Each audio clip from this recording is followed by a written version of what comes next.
We tell stories at Milwaukee PBS. Here's one you may have missed. This public artwork was added to the Linden Sculpture Garden in 2016 and is called Eliza's Peculiar Cabinet of Curiosities. Visitors are encouraged to enter and explore this full-scale structure created by Chicago-based artist Fo Wilson to resemble a slave cabin. And the fictional Eliza that the sculpture is named for, she is a naturalist, anthropologist, and a collector of curious found objects, inviting people to step inside and experience history in a unique way.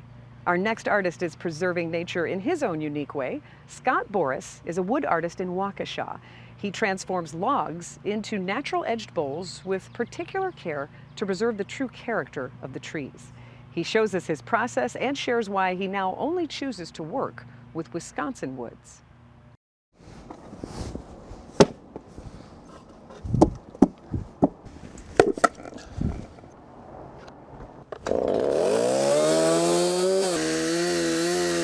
I can make a bowl out of any log, but not every log will make a really neat bowl, because I want to capture that stuff that God already put in the tree. I would love to capture that in my piece.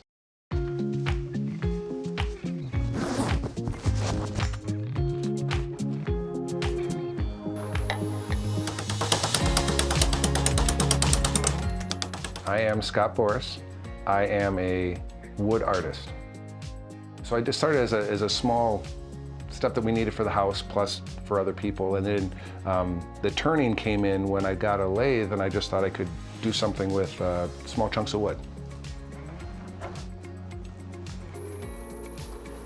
It's literally taking a chunk of wood and spinning it and cutting off everything that's not a bowl.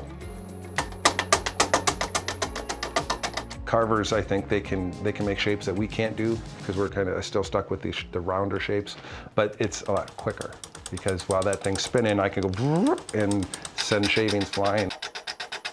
And it's very quiet. It's not a turn on the table saw and put on your hearing protection. You just get the sound of the wood being cut, and it is rhythmic. Sometimes I have to be careful turning too long. I get a little hypnotized, because it's and you get the repetitiveness. It's very relaxing. I think that's one reason I do this, is it's a way to release stress. Make a big pile of sawdust and the stress goes away. So if I split it there, oh, that works out well. And this tree just grew last week. There you go. And this will give you the high points and then the low points on those bowls. Yeah, but right in there, well, that's the hope. Maybe I'll take that in and we can start with that. I don't start with a certain shape in mind, because it's depending on the piece of wood. I like to turn stuff when it's green, so you could literally go out, cut a tree down, take a piece of wood, put it on the lathe, you can make a bowl the same day. You can't use it because it's wet. I know the stuff I'm turning is harvested properly. I'm not cutting a tree down because I want to turn a bowl. It's the tree already came down. A lot of the wood I get comes from other people's firewood. I need something that's long enough, so I may have to lose up to 6 inches off either end to cut off the cracks. And then I'm looking for limbs and other defects that I might be able to capture. I had testicular cancer a few years ago, so if I can find tumors on a tree and turn them into stuff, to me that's kind of fun after what I went through. Then cut it up into a blank, because my lathe can only fit a 20-inch diameter something. And then I have to whittle that thing down so it'll actually spin. The tools we use are fairly long, so that we have more leverage. Once I kind of get it up on the lathe, then I need to create what they call a tenon. It looks like a little hockey puck, and it allows me to use something called a chuck, and it grabs onto that bowl, and then start working on the outside shape and get it to where I want it. And then it's just shape. It's just, whittling it until you get the right shape, and then dry it. So when I turn my bowl, that's not the final shape. As it dries, it'll shrink, and usually it'll warp and get a little bit longer because of the shape, and then I deal with it after that. After they're dry, then I do a lot of sanding, shaping. I've got some fairly aggressive stuff that makes clouds of sawdust. A lot of my final sanding is done off the lathe, which is a little untraditional because I like the oval shapes, because people try to figure out how you make an oval when I'm spinning it, and it should be a circle, but it's a lot of the wood drying process.